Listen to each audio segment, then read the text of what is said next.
I'm Veronica Marshall at the Capitol. This week on Senate Spotlight, the state's fight against fraud is creating some collateral damage.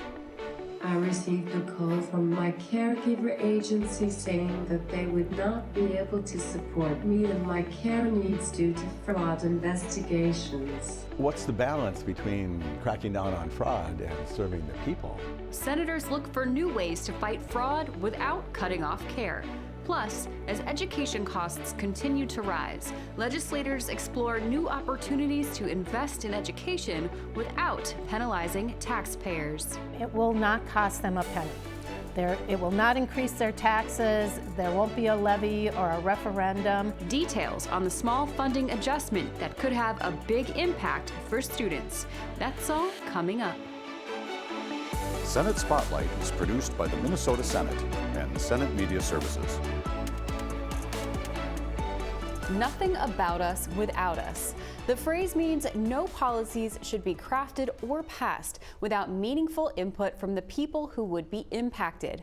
That's why more than 100 Minnesotans with disabilities, supporters, and advocates came to the Capitol to rally for disability rights. According to the Minnesota Council on Disability, the #1 legislative priority this session is the need for fraud prevention and enforcement reform. The council says the state's fraud prevention efforts need to protect the people who rely on disability services and the workers who provide them while holding the right parties accountable. Senator Jim Abeler is aligned with those goals and has several bills out now that aim to perfect the process. Senator, I'm so glad to have you here. Well, it's great to be back. Lots is going on. Capitol, schedule is winding down, but there's a lot to do and a lot happening. Absolutely. So we are here to talk today about disability advocacy and rights. And I know this is something you've long advocated for. To that end, there was a committee hearing this year, and there was a testifier, Lydia Dolly, who shared their story about what happened to them when their caregiving agency was put on temporary suspension. Tell me what she had to say. Well, maybe you can find a clip of her. She's amazing. She has really a very advanced cerebral palsy thing, and it's inspiring. And so I met her in my office, and I thought, oh no, you need to go to the hearing. And so she has a communicator, and she has a wand, and she, with great challenge, she then does this and creates speeches. My name is Lydia Dolly. I work for the St. Paul Public School System, helping young adults transition into independent life. Her speech is, I'm smart. Just because I can't talk doesn't mean I don't know what I'm doing. She teaches a class, she's got a degree, she has a job, and it's just amazing to me, like, oh my heavens. And so we love Lydia, and so she came, and she was just a hit every time she's shown up. And so she's so, persistent and anyway committed. So without any warning, so she needs a lot of care to get out of her chair. And so on New Year's Eve, she was informed that because of a payment withhold, her provider was not going to be providing her anything. So her mom had to quit her job. And so for 2.5 months when we met her, she had not gotten any services. And which is kind of the whole big picture here. So, we'll talk about the fraud in a little bit, and even the arrests yesterday, the raids yesterday. But what's the balance between cracking down on fraud and serving the people? And it is not easy. It's not an easy balance, but we have to hit it. And so she's a case in point about what can happen if we, take somebody's services away. And there's called Safe Transitions plan that DHS has that's not running on all cylinders yet, and greatly concerning to me. You said she's one case in point. How many other Minnesotans are being similarly impacted? Well, sadly, a lot. Just in the paper from Sunday, there was a front page article about they rely on state programs caught up in the fraud crackdown. Front page. The Ombudsman for Disabilities talked to us and gave a little report and talked about there could be 5 deaths to this already. There's people that are homeless, and at least 26 people may be homeless, and other services being suspended, and nobody wants that. And you know, we started this thing. I've been in office, well, pretty long, 27 years, you know, right when you get a real job. Still part-time, still my practice at home and other things that I do. But so in 2018 and 2017, as the new chair of the Human Services Committee, we had hearings about fraud. Childcare, PCA, a fellow named Scott Stillman appeared, and the approach of the department then was like, yeah, nothing to see here much, and you know, we're pretty squared away, and more discussions by a lot of us, like, what are you doing? And little nits here that they would accept. And then, well, as you know, well, even 15 months ago, Commissioner Harpstead said, there's this like tiny bit of fraud. We've double checked against the Feeding Our Futures, another marquee story about neglecting to follow up. And then by mid-year, the whole topic exploded, and here we stand now with some well-intended but half-thought-through fraud control programs that are actually tending to not take care of the people that we're after. And so it's a double-edged sword. It's so political. Everybody's against fraud. Fraud, it's bad, and I'm against it, and everybody would say that. Well, how do you go after it? You know, and so that's the state of affairs today. You have a plan to go after some of it. Ms. Dolly was here to advocate on behalf of Senate File 2939, which would enact the Home Care Stability and Accountability Act. You're a co-author, so tell me about that bill. How would it help people in her situation? Well, and it's actually part of a larger effort. There's a lot of small efforts, and I'm trying to get it put together, and there is a bill called Senate File 4222, which is going to be the collage of all of that. And so the Hippocratic Oath is, above all, do no harm. I mean, sometimes you have to go and do surgery and like almost threaten a person's life, but you want to make sure you get out the bad thing while you keep all the good things there. And so what the system needs to be is a true commitment from the leadership of Minnesota, which is the administration, to actually do this in a thoughtful way, in a real way. And so they're now, oh, we have to get after this, and they get embarrassed, you know, weekly with more raids. And you know, yesterday there were, you know, 22 raids on places. We're advertising both newspapers here. Read the paper; it will make you smart. But so that was just yesterday, and then they can't even agree on who was in charge of the raids. Like, oh, we helped. No, they didn't help. And like, but what about the work? What about the more than $1 billion? How much has been stolen or lost? At least $1 billion, maybe as much as a gazillion. And no one really knows. Is a gazillion a number? Anyway, and so then one side said, well, it can't be 9 billion because this, and no one really, it's hard to know. And so when you have a group of providers that are providing a service that's expensive, like the autism providers, those cases might cost $200,000 a year. And so to help the children to actually treat the autism and maybe move along in a more, you know, traditional life. So you have all this money, and Mr. O'Malley came in, Tim O'Malley, the governor, hired a czar who he made a report, and his view was that everybody's crooked.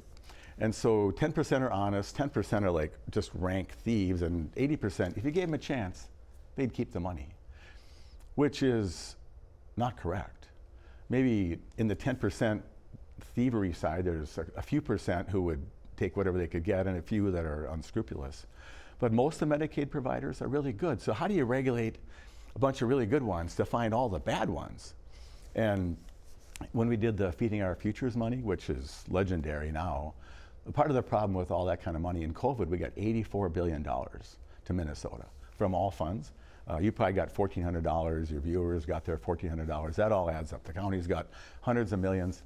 And what happened then is $100 million used to be a lot of money. Now it's like, oh, that's just a drop in the bucket. And the people at home are like, that seems like a lot to me. And so Aisha Gomez, who's the tax chair in the House, was quoted about how sloppy the money was passed out. Well, we wanted to get the money out. We knew there would be some problems. To me, that's an intolerable attitude. And when the administration finally woke up to this, and I'm not here to be political about this, I'm just here as a guy saying, how do we protect the people who need the services and how do we get the criminals?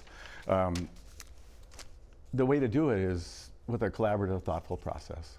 And that's what I've been urging all along. And so you crack down hard on those who are fraudulent. You put them in jail, you kick them out, whatever you can do to realize that that's a terrible thing.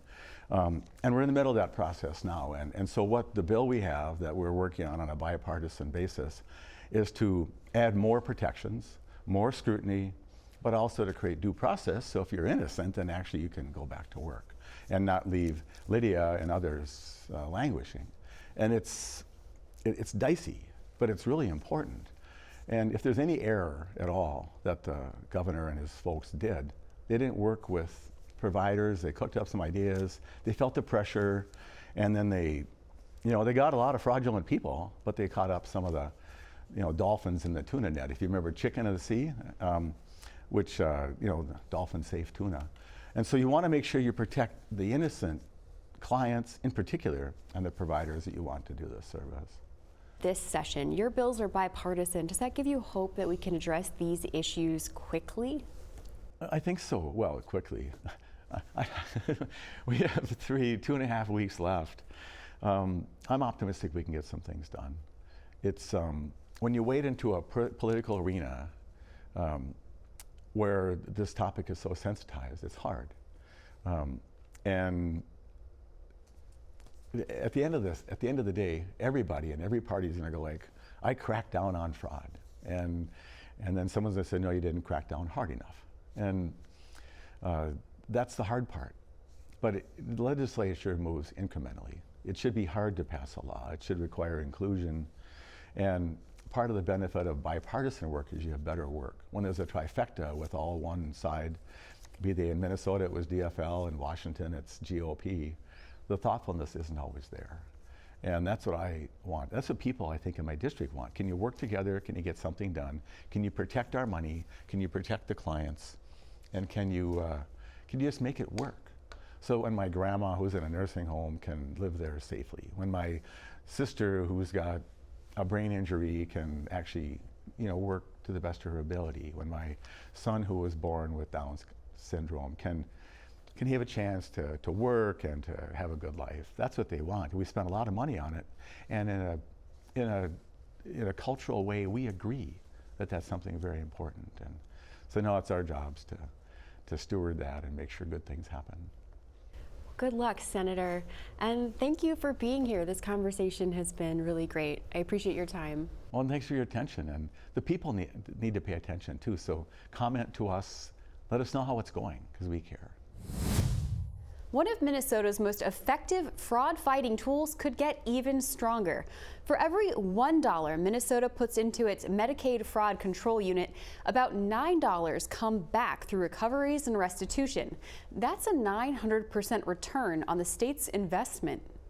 The Medicaid Fraud Control Unit, or MFCU, works within the Attorney General's office and investigates complex healthcare fraud and financial crimes. Senator Ann Johnson Stewart introduced Senate File 2689, also known as the Medical Assistance Protection Act, or MAP Act. It will give the office new tools to hold fraudsters accountable and increase penalties for those found guilty of stealing money meant for low-income Minnesotans' health care. We all are, in our own ways, working to prevent and combat fraud, and we know part of that is about holding people accountable.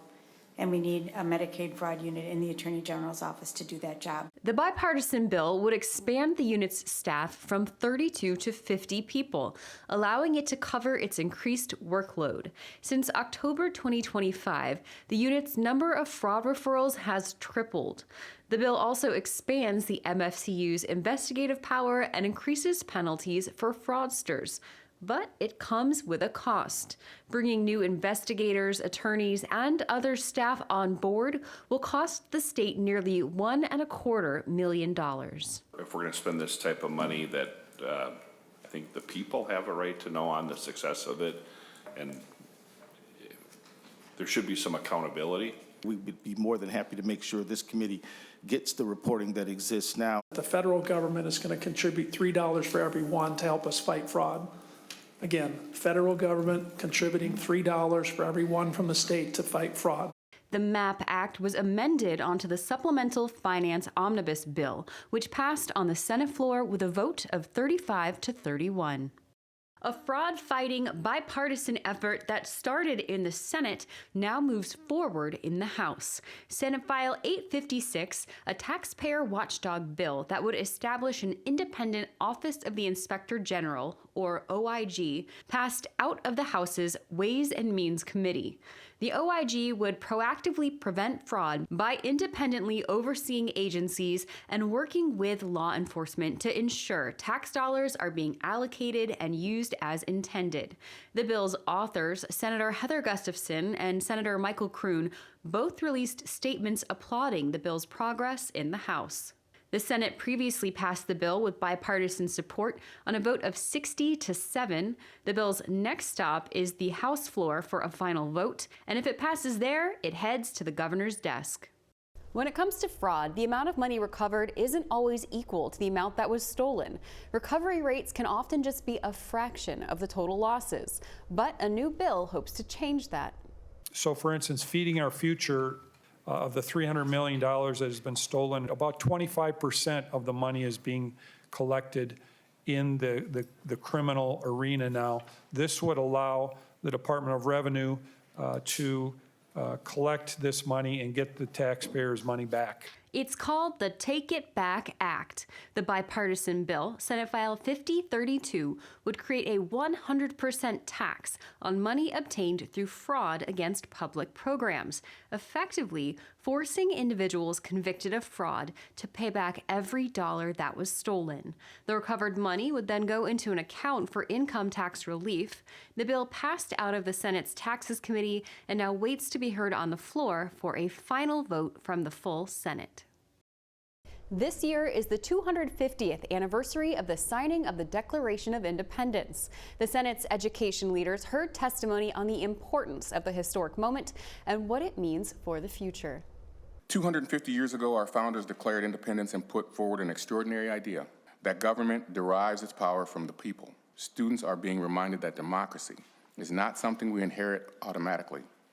It is something every generation must learn, must practice, and strengthen. And that is ultimately why public education matters so deeply to this moment. You have the chance to practice and strengthen our democracy and our education system this November. Minnesota's permanent school funding formula isn't as old as the Declaration of Independence, but it's close. The fund was established in 1858 and hasn't changed since then. Now, Senator Mary Kunesh wants to modernize the funding formula, but she can't do it without your help at the ballot box. Senator, it's a pleasure having you here. Oh, I'm happy to be back. All right, well, let's start with an education success. The Minnesota Department of Education just announced there was an all-time high student graduation rate of nearly 85%. So we know legislature has so much to do with education. So talk to me about how you guys helped us get there. Sure, I would be happy to. I'm so proud to see the gains that we have made in that graduation level, especially with our American Indian students, our African American and Asian students that have always sort of lagged behind. And I have to say that Senator Swedzinski, who's the chair of education policy, and I'm the chair of education finance, the two of us have been really intentional about the work that we put forward around policy and finance to ensure that the dollars are getting to the classroom. The dollars are getting to where the students need them most. And we have seen since COVID in the last couple of years, the issues around mental health have really been significant. So we've been able to put dollars into mental health, not only for the students, but for the staff. The staff also have a hard job, and the way that we have been able to support our staff, I think, is really showing in that graduation level, and then also the well-being of our students. We're seeing a little bit better, or we have before January, but again, we'll continue to work on getting those dollars where they need them most. Well, to that point, you have a plan to get more dollars into the classrooms and to students. You have a bipartisan bill, Senate File 3593, which would amend the state's constitution to modernize school funding by adjusting how the permanent school fund distributes money. I hadn't heard of that fund before, so can you give me some background on that? Sure. I am really excited about this, and it is so bipartisan. I hope the people of Minnesota will vote yes in November for this constitutional amendment. But when we became a state in Minnesota, the federal government allocated millions of acres of land in Minnesota and across other states west of the Mississippi to be used specifically to generate dollars for public education. And so Minnesota has used those lands well. Some states have totally sold those lands off and have nothing now. But Minnesota, of course, is a very rich mineral state. And so they were able to create a fund that would generate dollars from mining and timber, license, for those sort of things. And to this point, right now, that school trust fund has about $2.3 billion in it. It's really been generating dollars significantly over the last 10 years. In the meantime, it has never been updated as far as how we are using those dollars, investing those dollars. So we created a task force last year, or in 23 or 24, and last summer they went through, they looked at it, the team did it, the state budget office went and looked at that, and they came up with some suggestions around how to better invest those dollars, but then also how we can start drawing a little bit more money out of that corpus of the fund while we're still preserving the future dollars for students down the road. How much does the policy currently distribute to school districts or per student? Right now, and think about this, we've been a state since 1858. We are generating $74 per student, which doesn't seem like a lot. But that's because we've been kind of tied to how much we could do it, because that was just interest and dividends that we've been generating dollars from for our students. What we would like to do is open up that constitutional amendment, allow for more flexibility in how it's being invested, and going from 2% generation to the students to 4.5%, and that would generate about another $54, we figure, which would move it up to about $122 per public school student. And the really great thing about this constitutional amendment, it also allows us to go back and look and see how things are going, but in the future we might be able to generate a little bit more, always preserving that corpus. And I want to hear a little bit more about why change that distribution percentage now, because I've heard you say during committee, like, the fund is growing a lot, right? Yep. Well, we are always struggling to meet the needs of our students in our schools in education. The cost of educating our kids is going up, and so this is an opportunity, an incredible opportunity for people in Minnesota to vote yes on this amendment. And at the same time, it will not cost them a penny. It will not increase their taxes. There won't be a levy or a referendum. This is, I don't want to say free dollars, but these are dollars that we have sitting there to be used to educate our students. And it's a great way to show and support our schools and our teachers.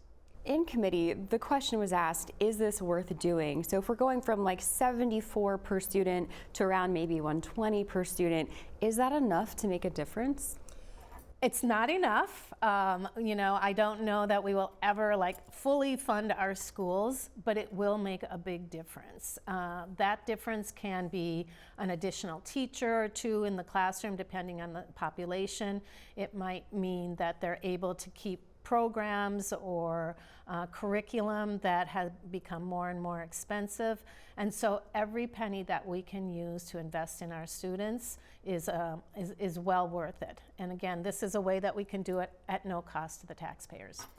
And I also heard during the committee meeting when you were talking about the findings of the task force that 4.5%, it might sound scary to people to change that we haven't made since we became a state, but that's actually rather conservative. It is, you know, in looking at the funds through the task force, there was a discussion around what would the increase be? What would be the most comfortable amount to increase those dollars with? This is the first time we've opened up that constitutional amendment. This is the first time that we are looking at how we can increase it. And so I'm thinking, and we're thinking, that the best route is to start conservatively, start carefully, look at it. We always are going to have a 3-year look back. So in 3 years, let's look back and see how it is going, what the investments are looking like, and perhaps even increase that a little bit. But we want to be careful when we start this out and just sort of track it before we make any big changes. So this is a constitutional amendment, which means it will go to the voters. They'll get the ultimate say. What do you want them to know? Well, what they need to know, first of all, is I would love if everybody would educate themselves around the school trust lands, because it's a fascinating part of our state history. So just Google, you know, Minnesota school trust lands and learn a little bit more about it. It's really unique. Minnesota is the way that we have been able to preserve it and contain it.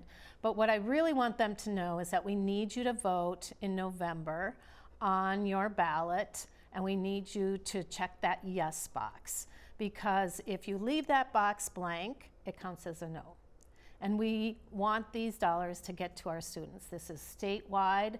This is every student in every public school, and this is a great way to support our communities. Yeah, I remember that you said that this is distributed per student, so there's a fairness in that. And you've also said that doing this helps students in the present as well as our students in the future. Yep. So this would go into effect, if it passes in November, knock on wood, then we will be able to generate those dollars almost immediately. The distribution is every March and every September of the school year.